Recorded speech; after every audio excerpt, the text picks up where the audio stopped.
Fourth, there must be a positive redefinition of the church in non-sectarian terms. We must discover afresh how to be in the world but not of the world. Fortunately, we are becoming successful in the workplace, but a clarion call must go out that we stop making peace with materialism as though success is our goal. Admittedly, it seems that our growing economic base will be an essential component of who we shall be as a people.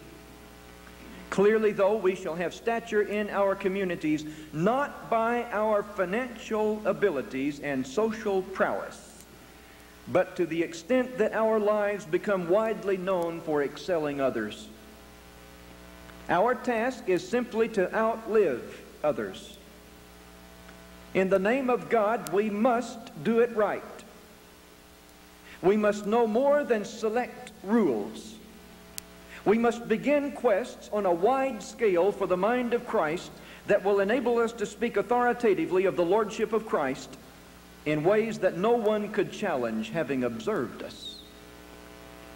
All of us must enter again our communities and participate vigorously in American life as well as in world affairs.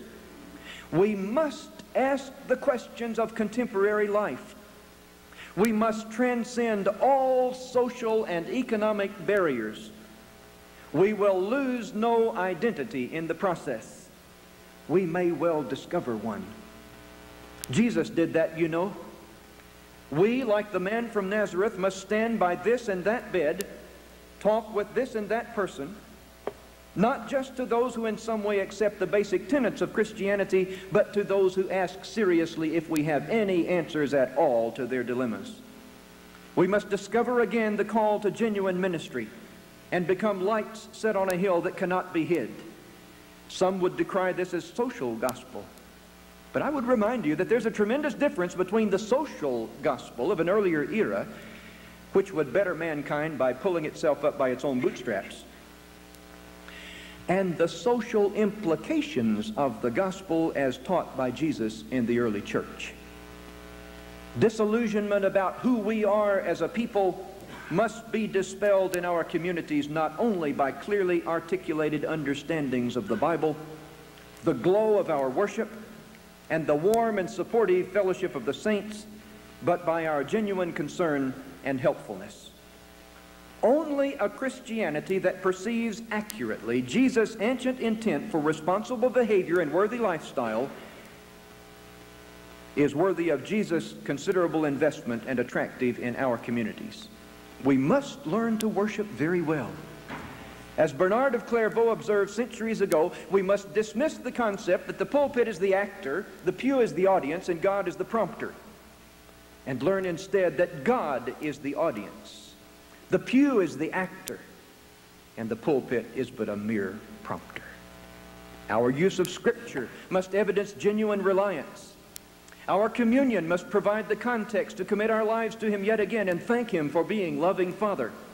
Our prayers must reflect genuine knowledge of the Father and of the complexities of daily life. Our hymns must create respect for holiness and an awe of the Father.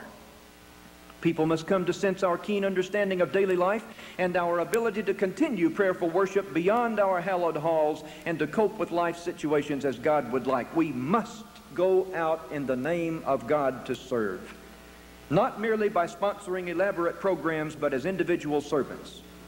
We must come to terms with this age in which we live, both individually and collectively, in worship and out, at home and abroad. So, what is the future of our religious past? The noble maxim, Christians only, but not the only Christians, that characterized our movement until sectarian extremism took things in a drastically different direction, has undergone radical reversal in our sectarian past with a distinctly chilling effect.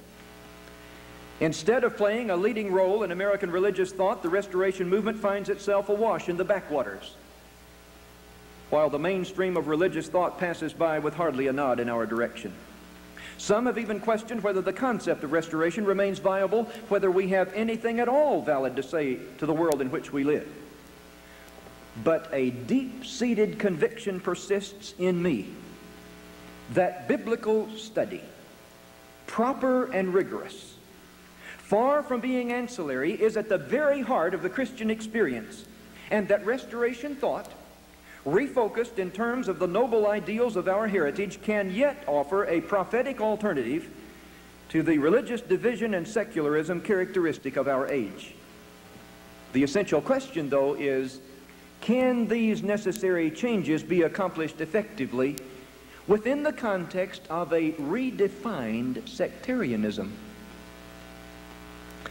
It is my opinion that there is nothing in sectarianism that should be retained, even with redefinition. Sectarianism is sinful. To remain useful, such terms as fellowship, brotherhood, and Church of Christ require biblical redefinition if they would reflect a non-sectarian internality. In this respect, the future of our religious past is in better position now than at any time of which I'm aware.